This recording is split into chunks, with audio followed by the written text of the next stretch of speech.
Welcome to A9 TV. ముందుగా headlines చూద్దాం. ముగ్గురిని బలి తీసుకున్న ఢిల్లీ కోచింగ్ సెంటర్ బేస్మెంట్ లోకి పోటెత్తిన వరద నీరు. లైబ్రరీ నుంచి బయటకు వస్తున్న విద్యార్థులు వేగంగా అంటూ అరుపులు. నిబంధనలకు విరుద్ధంగా సెల్లార్లో లైబ్రరీ.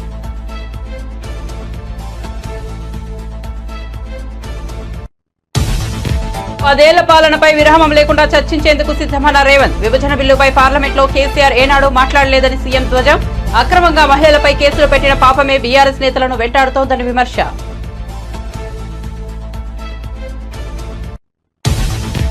అసెంబ్లీలో కోమటిరెడ్డి జగదీష్ రెడ్డి మధ్య మాటల యుద్ధం. మంత్రి కోమటిరెడ్డి తనపై తీవ్ర ఆరోపణలు చేశారన్న జగదీష్ రెడ్డి. నిరూపించకపోతే ముక్కు నేలకు రాసి రాజీనామా చేయాలని సవాల్. జగదీష్ రెడ్డి సవాల్ను స్వీకరించిన కోమటిరెడ్డి.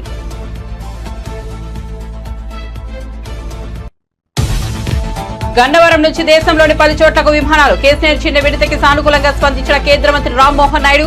గన్నవరం నుంచి వారణాసి, అహ్మదాబాద్ వంటి నగరాలకు విమానాలు. వీడియో సర్వే చేసిన రూట్లలో విమానాలు నడపాలన్న విజయవాడ ఎంపీ చిన్ని. ఏపీ రాజకీయాల్లో మరో సంచలనం. విజయమ్మతో టీడీపీ నేత జేసీ ప్రభాకర్ రెడ్డి భేటీ. హైదరాబాద్ లోని విజయమ్మ ఇంట్లో సమావేశం. ఆప్యాయంగా పలకరించుకున్న విజయమ్మ, ప్రభాకర్ రెడ్డి ఏం మాట్లాడుకున్నారన్న దానిపై సర్వత్రా ఉత్కంఠ.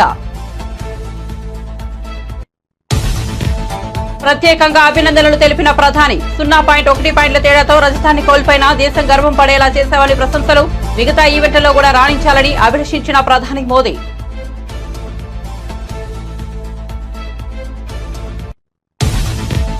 తెలంగాణలో మరో 2 రోజుల పాటు తేలికపాటి వర్షాలు. రేపు ఎల్లుండి పలు ప్రాంతాల్లో వర్షాలు పడవచ్చన్న వాతావరణ కేంద్రం. 3 రోజుల పాటు జిల్లాలో బలమైన గాలులు వీచే అవకాశం ఉందని వెల్లడి. గంటకు 30 నుంచి 40 కిలోమీటర్ల వేగంతో గాలులు ఉంటాయన్న వాతావరణ కేంద్రం. ఇక వార్త వివరాల్లోకి వెళ్తే ఆంధ్రప్రదేశ్ రాజకీయాల్లో మరో సంచలనం నమోదైంది. వైసీపీ అధినేత వైఎస్ జగన్, ఏపీ కాంగ్రెస్ అధ్యక్షులు వైఎస్ షర్మిల తల్లి విజయమ్మతో జేసీ బ్రదర్స్ లో ఒకరైన టీడీపీ సీనియర్ నేత ప్రభాకర్ రెడ్డి సమావేశమయ్యారు. హైదరాబాద్ లోని విజయమ్మ ఇంట్లో ఈ సమావేశం జరిగింది. విజయమ్మను ఆప్యాయంగా పలకరించిన జేసీ ఆమె యోగక్షేమాలు అడిగి తెలుసుకున్నారు. ఇద్దరు ఆప్యాయంగా మాట్లాడుకున్నట్లు బయటకు వచ్చిన ఫోటోలను బట్టి తెలుస్తోంది. విజయమ్మ, జేసీ కుటుంబం మధ్య బంధుత్వం కూడా ఉండటంతోనే ప్రభాకర్ రెడ్డి ఆమెను కలిసినట్టు చెబుతున్నారు. ఇద్దరు చాలాసేపు భేటీ అయినప్పటికీ వారి మధ్య ఏం చర్చకు వచ్చిందన్న విషయాలు ఏమాత్రం తెలియరాలేదు. విజయమ్మ ఆరోగ్యం బాగాలేదన్న సమాచారంతోనే ఆమెను పలకరించేందుకు వెళ్లారని ప్రభాకర్ రెడ్డి అనుచరులు చెబుతున్నారు. ప్రభాకర్ రెడ్డి కూడా ఈ విషయంపై మాట్లాడకపోవడంతో వారి మధ్య ఏం చర్చకు వచ్చిందన్న అంశం ఉత్కంఠ రేపుతోంది. బీఆర్ఎస్ 10 ఏళ్ల పాలనపై విరామం లేకుండా సభలో చర్చించేందుకు తాము సిద్ధంగా ఉన్నామని సీఎం రేవంత్ రెడ్డి సవాల్ విసిరారు. విద్యుత్ వధుపై చర్చ సందర్భంగా సీఎం మాట్లాడారు. రాష్ట్ర విభజన బిల్లుపై పార్లమెంట్లో కేసీఆర్ ఏనాడు పెదవి ఇప్పలేదని ధ్వజమెత్తారు. అక్రమంగా మహిళలపై కేసులు పెట్టిన పాపమే బీఆర్ఎస్ నేతలను వెంటాడుతోందని, అందుకే వారి ఆడబిడ్డలు జైలుకు వెళ్లాల్సి వచ్చిందని ఆరోపించారు. మీరు పదవుల కోసము పెదవులు మూసుకొని రాజశేఖర రెడ్డి మంత్రి పదవి ఇస్తే రాజశేఖర రెడ్డి దగ్గర ఊడిగం చేసింది మీరా మాకొచ్చి మా చిత్తశుద్ధిని ప్రశ్నించేది.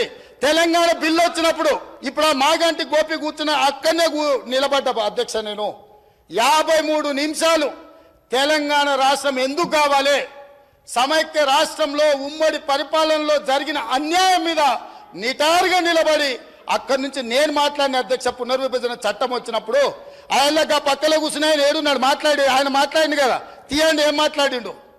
నేను మాట్లాడింది తీయండి అధ్యక్ష. తెలుగుదేశంలో ఉన్న నేను తెలంగాణకు జరిగిన అన్యాయం మీద, ఎడారిగా మారి వలసలు పోతున్న పాలమూరు కష్టాల మీద, తట్ట పని, పార పని, మట్టి పని మీద నేను మాట్లాడిన అధ్యక్ష. వీళ్ళు మాట్లాడలే. నేను ఇవాళ సూటిగా సవాలు విసురుతున్న అధ్యక్ష. ఇవాళ మీ ఎదురుగా పార్లమెంట్లో రికార్డులు తీయండి. పాలమూరులో ఊరు లేకపోయినా, పార్లమెంటులో నోరు తెరవకపోయినా ఇవాళ తెలంగాణ తెచ్చినాను కేసీఆర్ గొప్పలు చెప్పుకుంటాడు. నేను ఈ ఉమ్మడి రాష్ట్రంలో, ఉమ్మడి ఆంధ్రప్రదేశ్ శాసనసభలో నేను ఎంత మాట్లాడిన తెలంగాణ మీద, సేమ్ సమయంలో పార్లమెంట్లో చంద్రశేఖరరావు నోరన్న దర్శిలో రికార్డులు తీయండి అధ్యక్ష.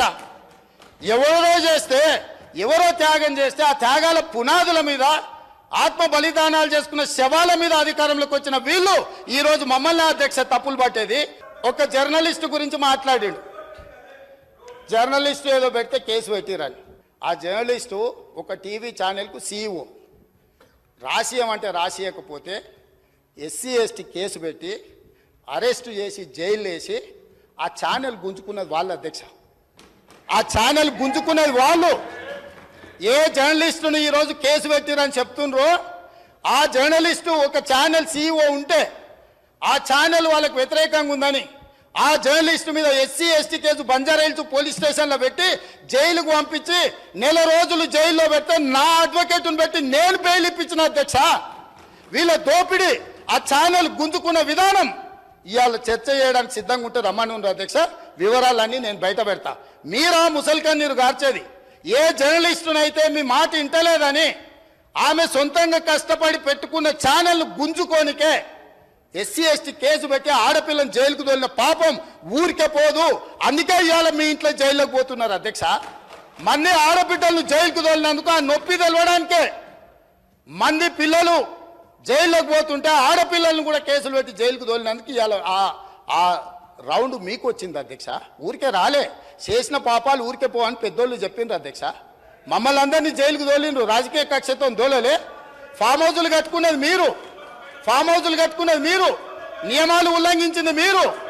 వాటిని బయట పెట్టినందుకు జైల్లో పెట్టి డిటెన్షన్ సెల్లో పెట్టిన అధ్యక్ష. నన్ను 16 రోజులు ఒక్క మనిషి లేకుండా ISI తీవ్రవాదులను ఎక్కడ పెడతారో అట్లాంటి డిటెన్షన్ సెల్లో నన్ను 16 రోజులు పెట్టింది అధ్యక్ష చెర్లపల్లిలా.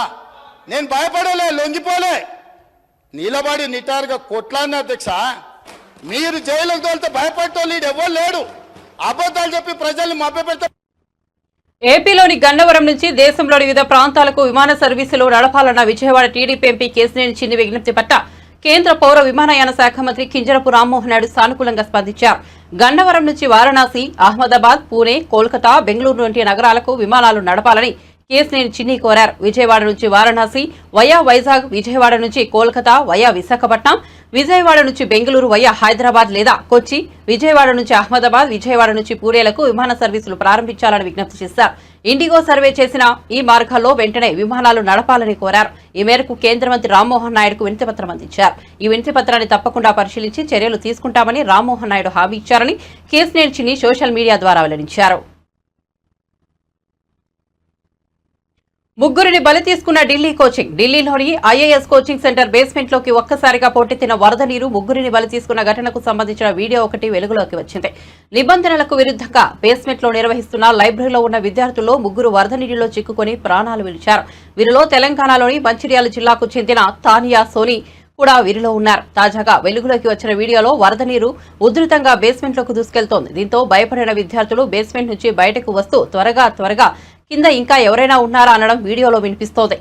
7 గంటల రెస్క్యూ ఆపరేషన్ తర్వాత తానియా సహా శ్రేయ యాదవ్, నవీన్ టెల్విన్ మృతదేహాలను వెలికితీశారు. బేస్మెంట్ నుంచి నీరు బయటకు వెళ్లే అవకాశం లేకపోవడమే ఈ ప్రమాదానికి కారణమని Delhi fire service chief Atul Garg తెలిపారు. భవనం నిర్మాణంలోనూ నిబంధనలు ఉల్లంఘించినట్లు తేలింది. ప్రస్తుతం లైబ్రరీగా ఉపయోగిస్తున్న బేస్మెంట్ ను స్టోర్ రూమ్ గా ఉపయోగించుకుంటామని అనుమతులు తీసుకుంటున్నట్లు ఢిల్లీ మున్సిపల్ కార్పొరేషన్ చెబుతోంది. అలాగే అగ్నిమాపక శాఖ నుంచి నో అబ్జెక్షన్ సర్టిఫికెట్ కూడా తీసుకోలేదని వెల్లడైంది. ఈ ఘటనపై కేసు నమోదు చేసుకున్న పోలీసులు రౌస్ స్టడీ సర్కిల్ యజమాని అభిషేక్ గుప్తా, కోఆర్డినేటర్ జేస్పాల్ సింగ్ ను అరెస్ట్ చేశారు. దీనిపై ఢిల్లీ ప్రభుత్వ న్యాయ విచారణకు ఆదేశించింది.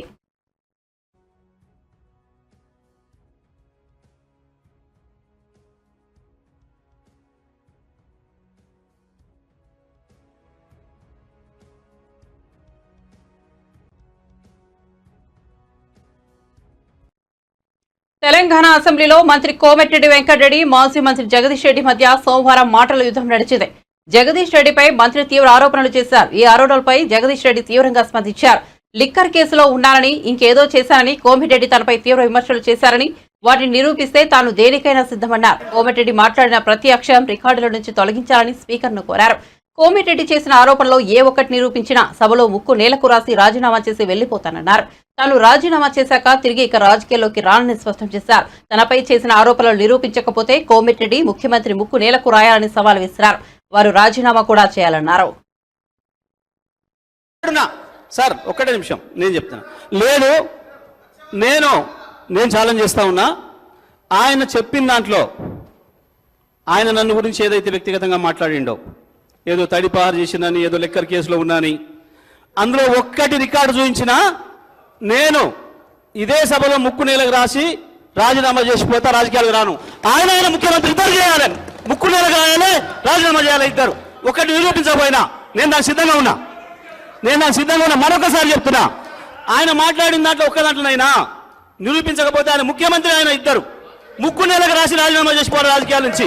నేను అడిగున్నా దీని మీద నిలబడాలి అధ్యక్ష, దీని మీద నిలబడాలని చెప్తా ఉన్నా. అయితేనేమో రికార్డు నుంచి తీసేయండి చెత్తగండ్ల మాటల్ని, చెత్త మాటల్ని. లేదు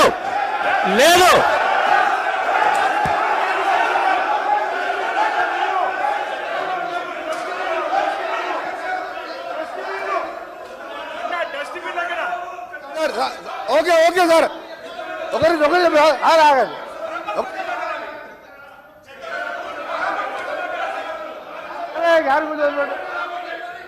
సార్ మా గౌరవ సభ్యుడు చెప్పినట్టు, నేను చెప్పిన మర్డర్ కేసులలో అతని పేరు 16. నేను చెప్పినట్టు మర్డర్ కేసులలో ఆయన కోర్టు చుట్టూ 16 సంవత్సరాలు తిరిగిండా లేదా కోర్టు రికార్డులో ఉంటుంది. రెండవది దోసపాటి గోపాల్ అనే మాజీ శాసనసభ్యుడు బర్గులో దొంగతనం కేసు, అలాగే దొంగ మందు అందరూ. నేను ఆయన ఛాలెంజ్కు సిద్ధం చేస్తున్నా, ఇది నిరూపిస్తా, లేకపోతే నా మంత్రి పదవికి ఎమ్మెల్యేకి రాజీనామా చేసి బయటికి వెళ్ళిపోతా. తన సుదీర్ఘమైన అనుభవంతో సంపద సృష్టిస్తానని చెప్పిన ముఖ్యమంత్రి చంద్రబాబు నాయుడు ఇప్పుడు హామీలపై నాలుగు మడతలేస్తున్నారని డిప్యూటీ సీఎం పవన్ కూడా మౌనంగా ఉండిపోయారని వైఎస్ఆర్సీపీ మాజీ ఎమ్మెల్యే టీజీఆర్ సుధాకర్ బాబు మండిపడుతున్నారు. సోమవారం ఉదయం తాడేపల్లిలోని పార్టీ కేంద్ర కార్యాలయంలో ఆయన మీడియాతో మాట్లాడారు. ఈ ఇచ్చిన సూపర్ 6 అమలు పరచలేరని వైఎస్ఆర్ కాంగ్రెస్ పార్టీ ఎన్నికల ముందు రాష్ట్ర ప్రజలకు చెప్తుంటే, అమలు పరిచి తీరుతాను నాది గ్యారంటీ అని చంద్రబాబు నాయుడు గారు, వారికి మద్దతుగా పవన్ కళ్యాణ్ గారు చెప్పారు. ఇప్పుడు అసెంబ్లీలో ఏం చెప్పారు? ఆ సూపర్ 6 చూస్తుంటే నాకు భయం వేస్తుంది అన్నాడు. ఎంత దారుణమైన స్టేట్మెంట్!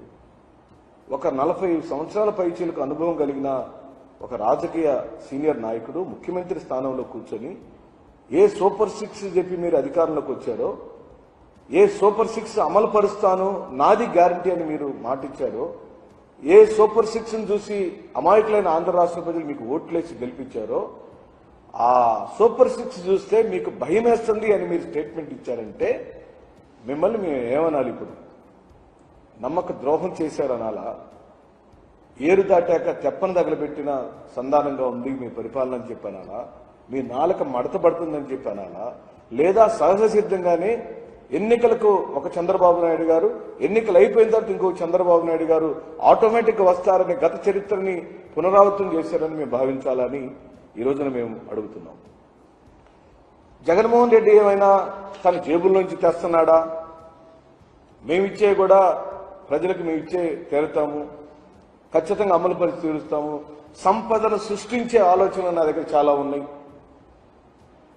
సంపదను ఆంధ్ర రాష్ట్రానికి, రాష్ట్ర ఖజానాకు సంపద ఎలా సృష్టించాలో నా బుర్ర నిండా బొచ్చడన్ని ఆలోచనలు ఉన్నాయి, నాకు అనుభవం ఉంది. నేను నా ఆర్థిక నిపుణ్యాన్ని వారు చెప్పుకొని అధికారంలోకి వచ్చారు. ఇప్పుడు ఆ హామీలన్నీ గోవిందా,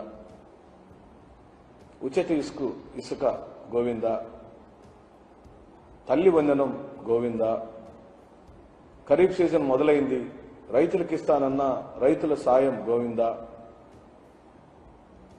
బిడ్డలకు ఇచ్చే స్కూల్ కిట్లకు సంబంధించి ఈ రోజు వరకు ఇంకా స్కూళ్ళలోకి అందలేదు, అవి గోవిందా.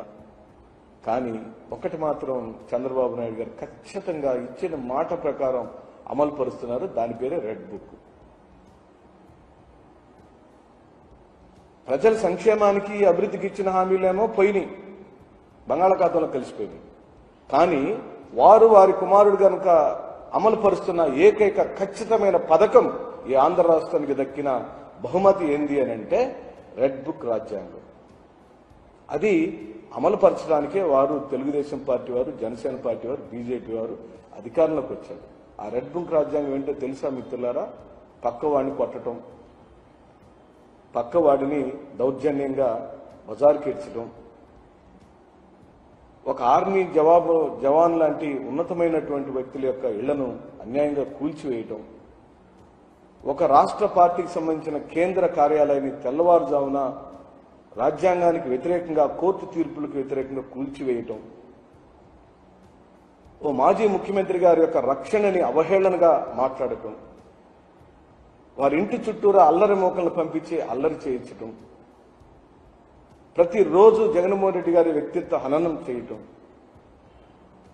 జగన్మోహన్ రెడ్డి గారి మీదకి వారి చెల్లెల్ని ఉసిగొల్పడం, ఇలా జగన్మోహన్ రెడ్డి గారిని సింగిల్ గా ఎదుర్కోవటానికి బీఆర్ఎస్ అధినేత కేసీఆర్ అసెంబ్లీకి ఎందుకు రావడం లేదో చెప్పాలని, సభకు రాని ఆయనకు ఇంకా ప్రతిపక్ష హోదా ఎందుకని కాంగ్రెస్ ఎమ్మెల్యే రాజగోపాల్ రెడ్డి ఆగ్రహం వ్యక్తం చేశారు. అసెంబ్లీలో ఆయన మాట్లాడుతూ వ్యాఖ్యలు చేశారు. 10 ఏళ్లు అధికారంలో ఉన్న బీఆర్ఎస్ నేడు ప్రెస్ మీట్లు పెట్టి ప్రభుత్వాన్ని విమర్శిస్తోందని మండిపడ్డారు. నష్టాల్లో కూరుకుపోయిన డిస్కంలను లాభాల్లోకి తీసుకొచ్చే ప్రయత్నాలు చేస్తున్న తమకు ప్రశంసించకపోగా తిరిగి నిందలు వేయడం సరికాదన్నారు. కరెంటు కష్టాలు లేకుండా కాపాడేందుకు ఆలోచన చేసిన విషయం అధ్యక్ష. అటువంటిది ఈరోజు అధ్యక్ష ప్రతిపక్షంలో ఉన్న నాయకులు, పెద్ద మనుషులు, ఇక్కడ నిర్ణయాలు తీసుకున్న పెద్ద మనిషి లేడు, హౌస్కు లీడర్ ఆఫ్ ద అపోజిషన్ అయితే లేడు. ముఖ్యమంత్రిగా నిర్ణయాలు తీసుకొని ఒక ఇంపార్టెంట్ సబ్జెక్ట్ మీద చర్చ నడిచినప్పుడు కనీసం లీడర్ ఆఫ్ ద అపోజిషన్ హౌస్లో ఉంటే ఆయన తీసుకున్న నిర్ణయం వల్ల జరిగిన నిర్వాహకం ఏ విధంగా జరిగింది, ప్రజలకు, వినియోగదారులకు, విద్యుత్ సంస్థలకు ఏ విధంగా నష్టం జరిగింది, ఈ నష్టాల ఊబిలోకి ఎందుకు నెట్టబయటపడ్డాయి ఈ విద్యుత్ సంస్థలు అనే విషయము మేము కొంచెం చెప్పుకునే అవకాశం, ఆయన వినే అవకాశం ఉండేది అధ్యక్ష. మన దురదృష్టవశాత్తు ఏంటంటే మీసా నాయకులు అంటారు మీ నాయకుడు రాలేదంటే మీ స్థాయికి ఆయన అవసరం లేదు, మేమే చాలని అంటుంటారు. అధ్యక్ష వీళ్ళ స్థాయి ఏందో 10 ఏళ్లల్లా కేసీఆర్ గారు ముఖ్యమంత్రిగా ఉన్నప్పుడు వీళ్ళ స్థాయి ఏంది, మంత్రులు, ఎంపీలు, అధికారుల మాట ఎవరైనా విన్నారా అధ్యక్ష? నో అపాయింట్మెంట్, ఒంటెద్దుపోకడా, నిజం ఉన్నట్టు అట్లా కాదు ఇట్లా అని చెప్పే అవకాశం వీళ్ళకి ఎవరికైనా ఇచ్చిండా అధ్యక్ష? ఆయన అంత దమ్ము ధైర్యం వీళ్ళకు లేదు, ఆయన వినేవాడు కూడా కాదు. అటువంటి పరిస్థితి ఉన్న మనిషి, పెద్ద మనిషి, లీడర్ ఆఫ్ ద ఆపోజిషన్ ఉండి కూడా సభకు రాకుండా ఒక ఇంపార్టెంట్ సబ్జెక్టుల మీద చర్చ నడిచినప్పుడు లేకుండా వీళ్ళంటారు మరి లీడర్ ఆఫ్ ద ఆపోజిషన్ ఎందుకు ఉండాలి అధ్యక్షం? అటువంటిప్పుడు ఆయన సభకే రానప్పుడు ఆయన అవసరం లేదని వీళ్ళే అంటుండ్రు. మరి మీరే మీ లోపల ఎవరో ఒకరు సభలో లీడర్గా మీరు ఎల్ఓపి కాండి. ఆయన అవసరం లేనప్పుడు మరి ఇక సభకే వద్దనుకున్నప్పుడు ఆ పొజిషన్లో ఆయన అవసరం ఏముంది? ఉండాలి అధ్యక్ష, రావాలి. ఆయన చేసిన మంచి పనులుంటే ఈ కాంగ్రెస్ ప్రభుత్వం ఈరోజు రైతులు 2004లో ఆశీర్వదించినట్టు మళ్ళా 2023లో కూడా రైతులు నమ్మకంతో ఈ కాంగ్రెస్ పార్టీ మళ్ళీ అధికారంలోకి వస్తే మాకు మా ప్రయోజనాలు మమ్మల్ని కాపాడుతారన్న నమ్మకంతో ఈరోజు రైతులు మాకు అధికారం ఇచ్చిండ్రు. అంటే రైతులకు కాంగ్రెస్ పార్టీ ప్రభుత్వం మీద, కాంగ్రెస్ పార్టీ మీద, రాహుల్ గాంధీ నాయకత్వం మీద, సోనియా గాంధీ గారి నాయకత్వం మీద అంత నమ్మకం ఉంది అధ్యక్ష. వాళ్ళ అధికారంలో మేము వచ్చినప్పుడు మేము ఏం చెప్తున్నాం? మేము తీసుకున్న నిర్ణయాలు ఏంది? మరి మీ 10 ఏళ్ళు మీరు ప్రజల అవకాశం ఇస్తే మేమేమేం పొరపాట్లు చేసిండ్రు? ఒకవేళ పొరపాట్లు చేసిన దాని మీద కూడా ముఖ్యమంత్రి గారు కూడా కమిషన్ ఏర్పాటు చేసిండ్రు. మళ్ళీ సుప్రీంకోర్టు ఇన్వాల్వ్ అయ్యి జడ్జిని, కొత్త జడ్జిని అపాయింట్ చేయమన్నారు. ఎంక్వైరీలు చేస్తున్నాం. కానీ మేము చెప్పే మంచిది ఏదైనా ఉంటే, మీ సూచనలు కూడా మీరు ఏదైనా మంచి చెప్తే మీరు వినండి, ఓపికతోటి సమర్థించండి, సపోర్ట్ చేయండి. యాజ్ ఏ అపోజిషన్గా ప్రజలకు మేలు చేసే విషయంలో, కరెంటు విషయంలో, ఇటు విద్యుత్ అనేది డొమెస్టిక్ కావచ్చు, ఇండస్ట్రియల్ కావచ్చు, కమర్షియల్ కావచ్చు, అగ్రికల్చర్ కావచ్చు, 4 సెక్టార్లని కాపాడాల్సిన బాధ్యత ఈ ప్రభుత్వం మీద ఉంది. కరెంటు లేని 10 నిమిషాలు కూడా ఉండలేము. గంట సేపు నీళ్ళు లేకుండా ఉండగలుగుతాం అధ్యక్ష. ఈ హౌస్ కూడా 10 నిమిషాలు కూడా, 5 నిమిషాలు కూడా నడవదు అధ్యక్ష. కరెంట్ లేకపోతే మనం ఏ పని ముందుకు పోలేము. అటువంటి కరెంటు విషయంలో మీరు తీసుకున్న నిర్ణయాల విషయంలో మీరు ఏదన్నా చెప్తే కొంచెం ఫ్రస్ట్రేషన్ ఉండకండి. పారిస్ ఒలింపిక్స్ లో చారిత్రాత్మక రీతిలో కాంస్యం రూపంలో భారత్ కు తొలి పథకం సాధించిన షూటర్ ను మను ప్రభాకర్ పై ప్రశంసలు జల్లు కురిపిస్తోంది. ఒలింపిక్ చరిత్రలో షూటింగ్ ఈవెంట్ లో భారత్ కు మెడల్ అందించిన ఏకైక మహిళగా రికార్డులకెక్కిన ఆమె పట్ల అభినందనలు వెల్లువెత్తుతున్నాయి. నేరుగా ప్రధానమంత్రి నరేంద్ర మోదీ కూడా ఫోన్ కాల్ చేసి ప్రత్యేక అభినందనలు తెలియజేశారు. नमस्ते, मैं प्रधानमंत्री जी की कार्यालय से बोल रहा हूँ. प्रधानमंत्री जी बात करके मैं दे रहा हूँ. जी नमस्ते सर.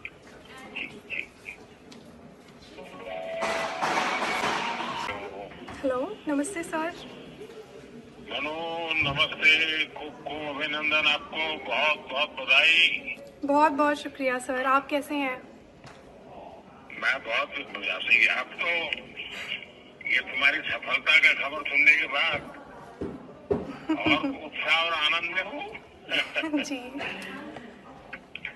अच्छा कर रहे हैं हमारे खिलाड़ी यहाँ पे अभी। आप स्वयं को वैसे .1 से आप सिल्वर आपका रह गया, जी लेकिन उसके बावजूद भी आपने देश का नाम रोशन किया। आपको 2 प्रकार की क्रेडिट मिल रही है।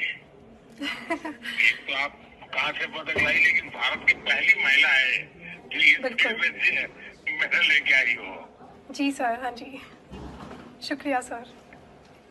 मेरी तरफ से बहुत बहुत बधाई है। देखिए, टोक्यो ओलंपिक्स में राइफल ने तेरे साथ दगा कर दिया।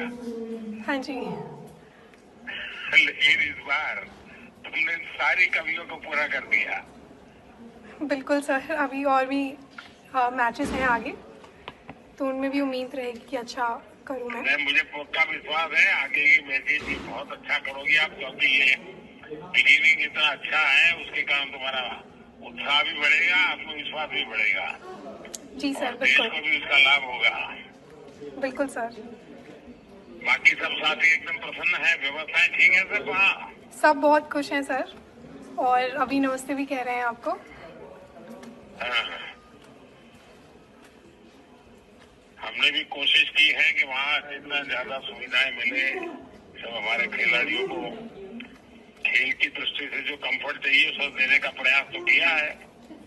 अच्छा सर, अभी तो सब कुछ है हमारे पास, तो सारे प्रयास सफल रहे आपके, मुझे लगता है सब इजी है। आप लोगों की मेहनत रंग लाने वाली है।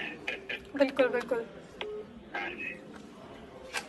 चलिए, घर में बात हुई है रामकृष्ण जी से? अभी तो नहीं हुई सर, शाम को घर जाके करूँगी, जब रूम पे जाएंगे तब बात होगी घर पे। हाँ जी। हमारे पापा को बहुत खुशी होगी, क्योंकि उन्होंने तुम्हें बहुत प्रोत्साहित किया है। बिल्कुल, माँ भी और पिताजी भी और भाई भी। जी। चलिए, मेरी तरफ से बहुत बहुत आशीर्वाद है। बहुत बहुत शुक्रिया सर। దేశవ్యాప్తంగా భయాందోళన పరిస్థితులు నెలకొన్నాయని ఏఐసీసీ అగ్రనేత లోక్సభలో ప్రతిపక్ష నేత రాహుల్ గాంధీ సంచలన వ్యాఖ్యలు చేశారు. లోక్సభలో రాహుల్ గాంధీ బడ్జెట్పై ప్రసంగించారు. కురుక్షేత్రంలో అభిమన్యుడిని బంధించి చంపారు. పద్మవిహార్ లాంటి కమలం పార్టీ రూపంలో దేశంలో అధికారంలో ఉందని వ్యాఖ్యానించారు. కాబట్టే రైతులు, కార్మికులు భయపడుతున్నారు. వారే కాదు, దేశంలోని అన్ని వర్గాలను బీజేపీ భయపడుతోందని వ్యాఖ్యానించారు. was that this budget would weaken the power of this Chakravyuh. That this budget would help the farmers of this country, would help the youth of this country, would help the laborers, the small businesses of this country.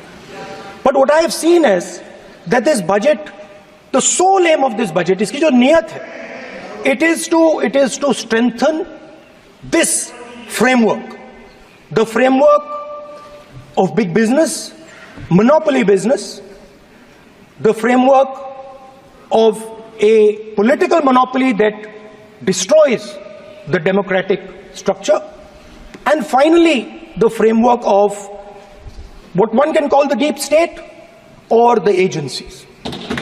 And the result of this has been the first पहला काम इस चक्रव्यूह ने क्या किया, जो हिंदुस्तान को रोजगार देते हैं, स्मॉल एंड मीडियम बिजनेसेस हैं, जो करोड़ों युवाओं को रोजगार देते थे, उन पर इस चक्रव्यूह ने आक्रमण किया। कैसे किया?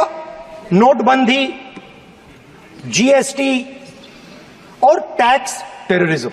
आप लोग आतंकवाद की बात करते हो, पूरे देश में अगर कोई भी व्यक्ति छोटा बिजनेस चलाता है तो रात को उसको फोन कॉल आता है इनकम टैक्स डिपार्टमेंट से, जीएसटी से, और टैक्स टेररिज्म का वो शिकार बनता है। इस टैक्स टेररिज्म को रोकने के लिए बजट में आपने कुछ नहीं किया है। तो टैक्स टेररिज्म के कारण और ये जो आपकी नीतियां हैं, जो आपने कोविड के समय बड़े बिजनेसेस की मदद की और जो स्मॉल एंड मीडियम बिजनेसेस थे उनको खत्म किया, उसके कारण आज हिंदुस्तान के युवाओं को रोजगार नहीं मिल सकता है। बिल्कुल एक युवा को रोजगार नहीं मिल सकता है। తెలంగాణలో మరో 2 రోజుల పాటు తేలికపాటి నుంచి మోస్తారు వర్షాలు కురిసే అవకాశం ఉందని హైదరాబాద్ వాతావరణ కేంద్రం తెలిపింది. రేపు ఎల్లుండి రాష్ట్రంలోని పలు ప్రాంతాల్లో వర్షాలు పడవచ్చని తెలిపింది. ఈ రోజు నుంచి 3 రోజుల పాటు రాష్ట్రంలోని అన్ని జిల్లాల్లో పలు చోట్ల బలమైన గాలులు వీచే అవకాశం ఉందని వెల్లడించింది. 30 నుంచి 40 కిలోమీటర్ల వేగంతో గాలులు ఉండవచ్చునని తెలిపింది. బులెటిన్ ముగించే ముందు హెడ్లైన్స్ మరోసారి చూద్దాం. ముగ్గురిని బలి తీసుకున్న ఢిల్లీ కోచింగ్ సెంటర్ బేస్మెంట్ లోకి పొట్టెత్తిన వరద నీరు, లైబ్రరీ నుంచి బయటకు వస్తున్న విద్యార్థులు, వేగంగా అంటూ అరుపులు, నిబంధనలకు విరుద్ధంగా సెల్లార్లో లైబ్రరీ.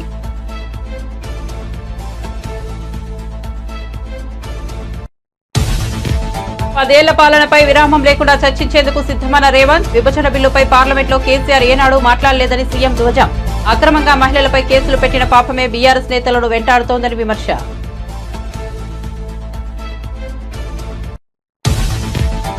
అసెంబ్లీలో కోమటిరెడ్డి జగదీష్ రెడ్డి మధ్య మాటల యుద్ధం. మంత్రి కోమటిరెడ్డి తనపై తీవ్ర ఆరోపణలు చేశారన్న జగదీష్ రెడ్డి.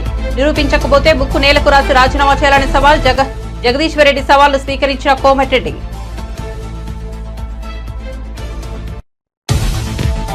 గన్నవరం నుంచి దేశంలోని పలు చోట్లకు విమానాలు. కేసీఆర్ చిన్ని విడతకి సానుకూలంగా స్పందించిన కేంద్ర మంత్రి రామ్మోహన్ నాయుడు. గన్నవరం నుంచి వారణాసి, అహ్మదాబాద్ నగరాలకు విమానాలు. ఈడీఓ సర్వే చేసిన రూట్లలో విమానాలు నడపాలన్న విజయవాడ ఎంపీ చిన్ని. ఏపీ రాజకీయాల్లో మరో సంచలనం. విజయమ్మతో టీడీపీ నేత జేసీ ప్రభాకర్ రెడ్డి భేటీ. హైదరాబాద్ లోని విజయమ్మ ఇంట్లో సమావేశం. ఆప్యాయంగా పలకరించుకున్న విజయమ్మ, ప్రభాకర్ రెడ్డి ఏం మాట్లాడుకున్నారన్న దానిపై సర్వత్రా ఉత్కంఠ. ప్రత్యేకంగా అభినందనలు తెలిపిన ప్రధాని. 0.1 పాయింట్ల తేడాతో రజతాన్ని కోల్పోయినా దేశం గర్వం పడేలా చేశామని ప్రశంసలు. మిగతా ఈవెంట్లలో కూడా రాణించాలని అభిషించిన ప్రధాని మోదీ.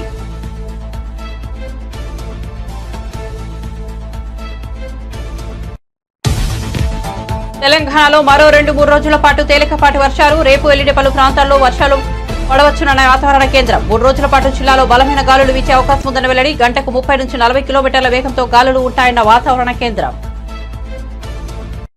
మరిన్ని అప్డేట్స్ కోసం చూస్తూనే ఉండండి A9 TV.